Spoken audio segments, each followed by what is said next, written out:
Hello guys, welcome back to Pepper Petal Bloom. So let's make soil clay at home. So first നമുക്ക് വേണ്ടത് ആവശ്യമുള്ളത്ര മണ്ണാണ്. മണ്ണെടുക്കുമ്പോൾ നിങ്ങൾ രണ്ട് കാര്യം ശ്രദ്ധിക്കണം. ഒന്ന്, മുറ്റത്തെ മുകളിൽ തന്നെ ഉള്ള ചരളക്കുള്ള മണ്ണ് എടുക്കാതിരിക്കുക. കുറച്ച് കുഴിച്ചതിന് ശേഷം മണ്ണെടുക്കുക. ഇനി നമുക്ക് കുറച്ചധികം വെള്ളം ഒഴിച്ച് നന്നായിട്ടൊന്ന് ഇളക്കി കൊടുക്കണം. വെള്ളം നല്ലോണം അയക്കണം എന്ന് പറയുന്നത് എന്താണെന്ന് വെച്ചാൽ, വെള്ളം കുറഞ്ഞ ഇങ്ങനെ ഇളക്കുന്ന സമയത്ത് നല്ല ബുദ്ധിമുട്ടേണ്ടി വരും. കൈ ഉപയോഗിച്ചോ അല്ലെങ്കിൽ വല്ല കമ്പോ മറ്റോ ഉപയോഗിച്ചോ നന്നായിട്ടൊന്ന് ഇളക്കി കൊടുക്കാം. ഞാൻ ഒരുപാട് യൂട്യൂബ് വീഡിയോസ് കണ്ടതിന് ശേഷമാണ് ഇത് ഉണ്ടാക്കാൻ ഇറങ്ങിത്തിരിക്കുന്നത്. എന്നിട്ടും as A beginner and as it's my first try എനിക്ക് ഒരുപാട് മിസ്റ്റേക്സ് ഉണ്ടായിട്ടുണ്ട്. അപ്പോൾ മെയിനായിട്ട് ഞാൻ എൻ്റെ വീഡിയോയിൽ പറയാൻ ഉദ്ദേശിക്കുന്നത് എന്താണെന്ന് വെച്ച് കഴിഞ്ഞാൽ എൻ്റെ മിസ്റ്റേക്സിനെ കുറിച്ചാണ്.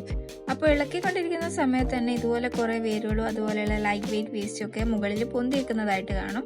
സോ അതൊക്കെ അപ്പം തന്നെ എടുത്ത് ഇതുപോലെ മാറ്റാം.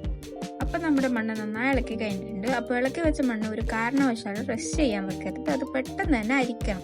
അപ്പോൾ ഫസ്റ്റത്തെ അരിക്കലിന് ഇതാ ഇതുപോലത്തെ ഒരു നെറ്റാണ് ഞാൻ ഉപയോഗിച്ചിട്ടുള്ളത്. ആരും നെറ്റല്ലാണ്ട് തുണി മാത്രമായിട്ട് എടുക്കരുത്. കാരണം നേരിയ തുണിയാണെങ്കിൽ പോലും ഫസ്റ്റത്തെ അരിക്കലിന് നെറ്റ് തന്നെ എടുക്കുക. കാരണം ആദ്യത്തെ അരിക്കലിന് നമ്മൾ മെയിനായിട്ട് ഫോക്കസ് ചെയ്യുന്നത് ചരലും കല്ലും ഒക്കെയാണ്.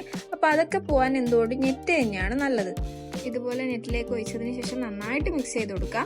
പിന്നെ കൈകൊണ്ട് തന്നെ മിക്സ് ചെയ്യുക. ഞാൻ ഇത്ര നേരം ഞാൻ ഫോണ് കയ്യിൽ പിടിച്ചിട്ടായിരുന്നു ചെയ്തത്. ഇപ്പോൾ പാട് പോയിട്ട് വൃത്തിയിൽ ചെയ്യാൻ വേണ്ടിയിട്ട് ട്രൈപോഡൊക്കെ എടുത്തിട്ട് വന്നിട്ടുണ്ട്. ഈ ചെയ്യുന്ന പ്രോസസ്സ് വളരെ ടൈം കൺസ്യൂമിംഗ് ആണ്. മാത്രമല്ല കൈ നന്നായിട്ട് വൃത്തികേടാവുന്നുണ്ട്. അപ്പോൾ എല്ലാവരും വല്ല ഗ്ലൗസോ മറ്റോ ഉണ്ടെങ്കിൽ അത് നന്നായിരിക്കും. കാരണം നഖമൊന്നും വൃത്തികേടാവില്ല. പിന്നെ വടി വെച്ചൊക്കെ ചെയ്യാന്ന് വെച്ച് കഴിഞ്ഞാൽ അതിനേക്കാളും കുറച്ച് വൃത്തിയിൽ പറ്റുന്നത് കൈനെ കൊണ്ട് തന്നെയാണ്. അങ്ങനെ മൊത്തം അരിച്ച് കഴിഞ്ഞിട്ടാകുമ്പം നമുക്ക് ഇത്രയും ചരൽ കിട്ടിയിട്ടുണ്ട്. ഇതിൽ കൂടുതൽ കിട്ടിയിട്ടുണ്ട് ഓരോ തവണ ചെയ്യുമ്പോഴും. ഇനി അതിനുശേഷം നമുക്കിതൊന്ന് റെസ്റ്റ് ചെയ്യാൻ വെക്കാം. ആൻഡ് നമ്മൾ ഇനി വെള്ളം എടുത്ത് മാറ്റേണ്ട സമയമാണ്. രണ്ടാമത്തെ അരിക്കൽ ഇതാ ഈ ഒരു തുണി ഉപയോഗിച്ചിട്ടാണ്. മൂന്നാമത്തെ അരിക്കൽ ഞാനിത് ഈ ഒരു തുണി ഉപയോഗിച്ചിട്ടാണ്. അപ്പോൾ ഇതേ അരിച്ചിട്ട് നമുക്കിത് ഇത്രയും ചളി മൂന്നാമത്തെ അരിക്കലിന് കിട്ടിയതാണ് കേട്ടോ. ഈ ചളി ആ മണ്ണെടുത്ത് നമ്മൾ മൊത്തമായിട്ട് കളഞ്ഞിട്ടുണ്ട്. ഇനിയാണ് നമ്മുടെ മെയിൻ പരിപാടി, ഇത് കിഴി കെട്ടി വെക്കലാണ്. ഇതുപോലെ നൈറ്റി എടുത്തിട്ട് അതിൻ്റെ ഒരു ഭാഗം ഇതുപോലെ കെട്ടിക്കൊടുത്തിട്ട് അതിലേക്ക് നമ്മൾ ചളി മുഴുവനായിട്ട് ഒഴിക്കുകയാണെങ്കിൽ എനിക്ക് എന്തോ കുറച്ചുകൂടി എളുപ്പം അതാണെന്നാണ് തോന്നിയത്. ഇത് 2 ദിവസം കഴിഞ്ഞപ്പോൾ നമ്മുടെ കിഴി ഇതുപോലെ നന്നായിട്ട് സെറ്റായിട്ട് വന്നിട്ടുണ്ടായിരുന്നു. ഇത് നമ്മൾ വിരിച്ചു കൊടുത്തിട്ടുണ്ട്.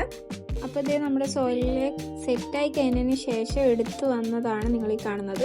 എന്നിട്ട് ഇതിന് എനിക്ക് ഇഷ്ടമുള്ള ഒരു ഷേപ്പിലേക്ക് മാറ്റിയിട്ടുണ്ട്. ഇനി ഇതിന് എയർടൈറ്റ് ആയിട്ട് 1-2 ഒരു പ്ലാസ്റ്റിക് കവറൊക്കെ വെച്ചിട്ട് എല്ലാവരും ഒന്ന് സ്റ്റോർ ചെയ്യണം. ആൻഡ് എല്ലാവർക്കും വീഡിയോ ഇഷ്ടമായെന്ന് വിചാരിക്കുന്നു. Bye. Don't forget to subscribe. Okay.